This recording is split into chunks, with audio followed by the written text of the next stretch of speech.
Hello, children. Here's another program of songs from the United States of America. This afternoon, we've got in the studio Woody Guthrie, who's a very well-known singer of folk songs over here. He tells me that he's been in 45 of the 48 states, though at the moment you're in the Merchant Navy, aren't you, Woody? That's right. Washing dishes on a Liberty ship. And during his leave, Woody has come in to make a program for you. Let's hear a bit more about your travels. Where did you start? How did it come that you were... I got started in Oklahoma. That's where I was born.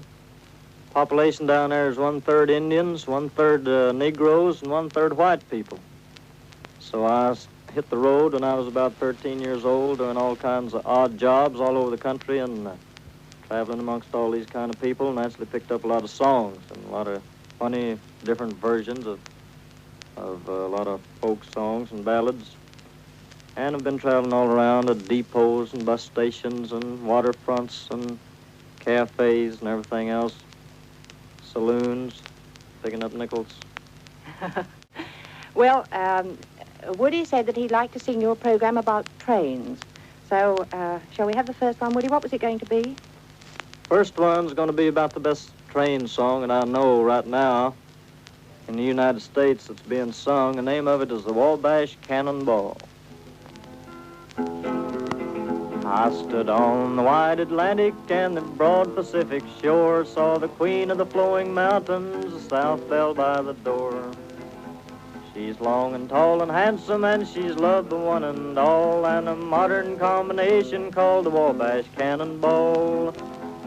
Listen to the jingle and the rumble and the roar as she comes around the woodlands, the lakes, and by the shore.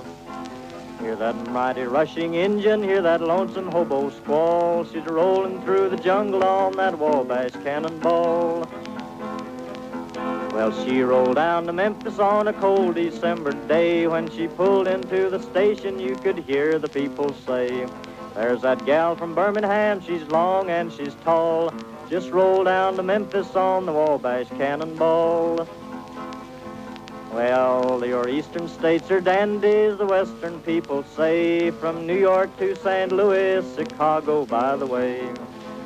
To the lakes of Minnesota where the rippling waters fall, and you find them by no other than the Wabash Cannonball.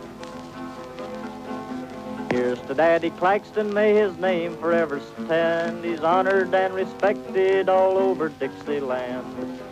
If his earthly race is over and the curtains round him fall, we'll ship him back to glory on that Wabash Cannonball.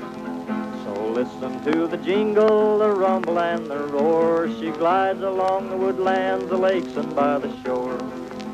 Hear that mighty rushing engine, hear that lonesome hobo squall. She's rolling through the jungle on the Wabash Cannonball. Thank you. What are you going to sing to us next? Next song I'm going to sing is one of the oldest, longest, lonesomest songs I heard. I heard this years ago.